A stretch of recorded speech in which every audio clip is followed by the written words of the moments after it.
కోపర్గావ్ తహసీల్దార్గా ఉన్న బాబాసాహెబ్ మిరీకర్ చితలి గ్రామం వెళ్తూ శ్రీ సాయిబాబా దర్శనం కోసం షిరిడి వచ్చాడు.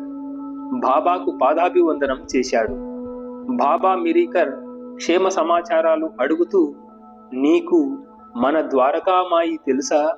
నీవు ఇప్పుడు కూర్చున్నదే ద్వారకామాయి. ఆ తల్లి ఒడిలో కూర్చున్న తన పిల్లల ఆందోళనలను, ప్రమాదాలను నివారిస్తుంది. ఈ మసీదు మాత చాలా దయామయి. అన్ని కష్ట నష్టాల నుండి రక్షించే సామాన్య భక్తుల తల్లి. ఒక్కసారి ఇక్కడ కూర్చుంటే వారి కష్టాలు కడతేరినట్లే. ఆ చల్లని తల్లి నీడలో విశ్రమించేవారు ఎల్లప్పుడూ పరమానందమే పొందుతారు అంటూ విభూది ప్రసాదాన్నిచ్చి మిరీకర్ను ఆశీర్వదించారు. మిరీకర్ బయలుదేరుతుంటే బాబా చేతిలో పాము పడగను సూచిస్తూ, నీకు ఈ పొడుగాటి పెద్ద మనిషి తెలుసా? వాడు చాలా భయంకరుడు.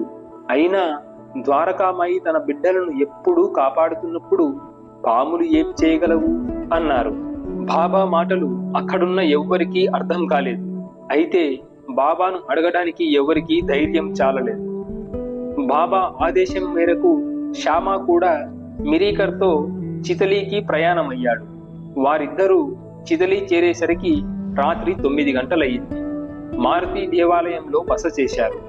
మిరీకర్ చిన్న దీపం వెలుగులో వార్తాపత్రికను చదవటంలో నిమగ్నమై ఉన్నప్పుడు ఒక పాము అతని కండువా మీద సరసరా శబ్దం చేస్తూ పాకుతూ పోసాగింది. ప్రక్కనున్న నౌకరు లాంతర్ తెచ్చి పామును చూసి వెంటనే హెచ్చరిక చేశాడు. మిరీకర్ చాలా భయపడ్డాడు. శ్యామ నిశ్చేష్టుడైనాడు. ఇంతలో పాము మిరీకర్ నడుము నుండి నెమ్మదిగా కిందకి దిగి వెళ్ళిపోతుంటే వెంటనే దానిని చంపేశారు. ఈ విధంగా బాబా ఆశీర్వాద బలం మిరీకర్ను రక్షించింది. ఓం శ్రీ సాయిరాం.